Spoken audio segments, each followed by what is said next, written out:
grupo na Libertadores, mas também porque ele sentiu que hoje esse grupo coletivamente pode entregar muito. Hoje o Palmeiras é um time, né? Hoje o Palmeiras não é um bando de bons jogadores que vai depender de uma bola, não, é um time que consegue produzir, que consegue criar. E ele sabe que para um campeonato por pontos corridos, evidentemente ele tem 2 adversários fortíssimos, um já montado, o outro ainda em fase de montagem, e acho muito difícil que o título escape desses 3. Quem vai ser campeão é impossível, mas ele sente que existe uma possibilidade desse time, se conseguir continuar jogando nesse nível a temporada toda, o que é difícil, brigar pelo campeonato por pontos corridos. Então eu acho compreensível a escolha dele, e esse time titular hoje joga muito bem, né?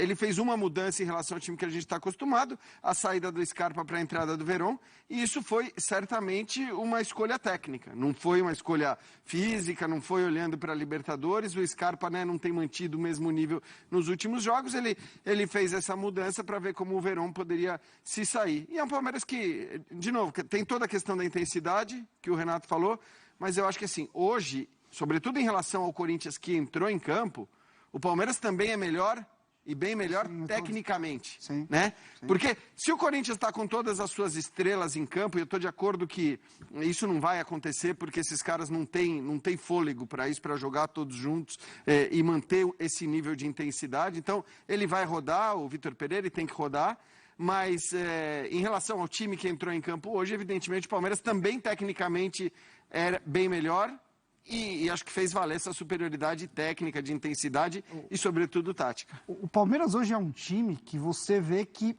os jogadores entendem o que eles vão fazer em cada situação específica do jogo. E isso não é mágica. Isso é claramente tempo de trabalho, capacidade da sua comissão técnica também. Tem gente que fica mó tempão no trabalho e não consegue fazer isso. O Palmeiras hoje é o que muito treinador chama do jogar sem pensar.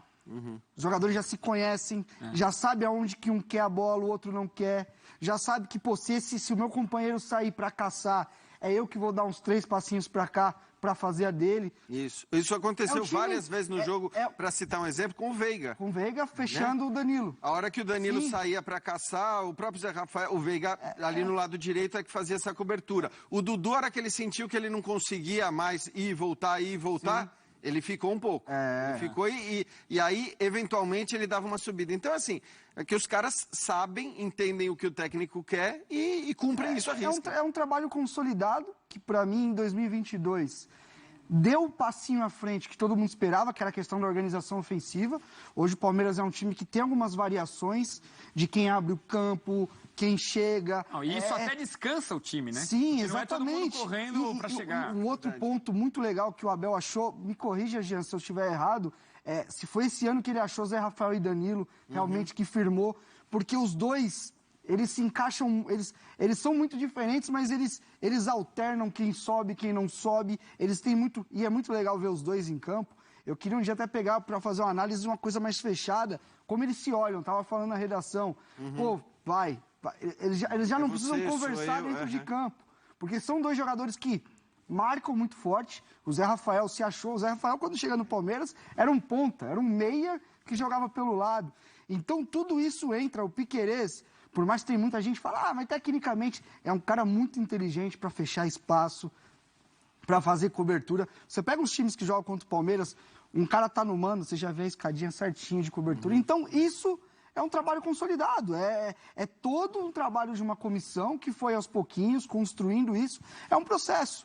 Por isso, quando muito amigo meu corrigir, mas o Palmeiras está ganhando, o trabalho é bom, tem que ganhar mesmo. Isso tem que ser valorizado, ainda mais aqui no Brasil, né? O curioso é que o Corinthians vinha de 2 vitórias, segue com 6 pontos em 3 jogos, né? E o Palmeiras perdeu a primeira, isso atrapalhou a campanha até aqui, que já fez 4 jogos, agora chega a 5, né? Não chegou a pontuação do Corinthians. Isso tudo que a gente está discutindo, como o Palmeiras é mais forte que os rivais paulistas, em pontuação, o Palmeiras ainda não chegou no Corinthians. Mas tudo leva a crer que vai chegar, né? Claro. E aí eu te pergunto do Corinthians, já. Tem o Boca pela frente e não ganhou nenhum clássico até agora, neste ano de 2022. Quer dizer, a administração Vitor Pereira precisa encontrar o caminho desse trabalho que ainda não encontrou. Mas eu acho que é normal também. Os próprios dirigentes do Corinthians, presidente do Corinthians, falou, quando fez a troca já para a reta final do Campeonato Paulista, que ele sabia que isso teria um ônus. Ele fala isso depois da eliminação no Paulista. Então não adianta achar que o Vitor Pereira vai chegar e em 2 meses vai ter o mesmo trabalho consolidado que o Abel tem depois de 1 ano e meio. É evidente que acho que o Palmeiras tem também mais jogadores, o Palmeiras tem mais elenco, o Palmeiras tem um trabalho consolidado.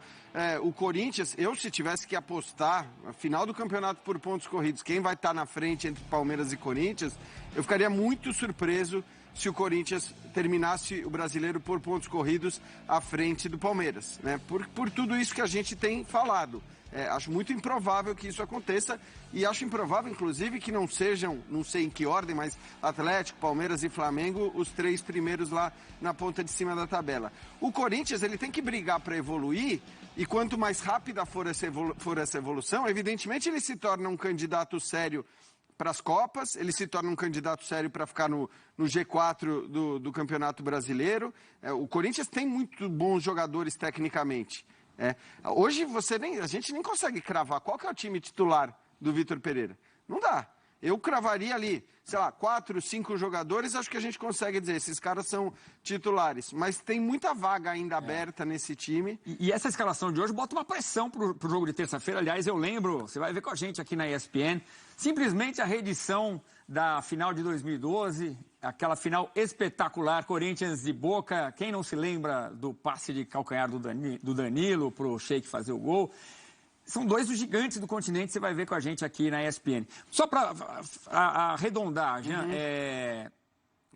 a pressão que vai para cima do Corinthians, que estava mais ou menos numa boa, né? Depois de 2 vitórias em 2 jogos no Brasileirão. Mas eu acho que assim, primeiro que o jogo, claro que é um derby, tem um peso especial, mas assim, o jogo contra o Palmeiras fora de casa é um jogo em que, convenhamos, perder é normal. Talvez o incômodo grande seja por como foi o jogo, né? Por como ele transcorreu. É claro que, sim, você escalar esse time contra o Palmeiras consolidado do jeito que está, coloca uma pressão nos caras que vão começar a partida contra o Boca, mas eu acho que é uma escolha compreensível também porque ele, com as suas estrelas diante do Palmeiras, não tinha oferecido resistência nenhuma num jogo que a gente lembra. O Vitor Pereira falou, não, eu jogo assim, meu time joga assim, estava naquela empolgação da goleada sobre a Ponte Preta,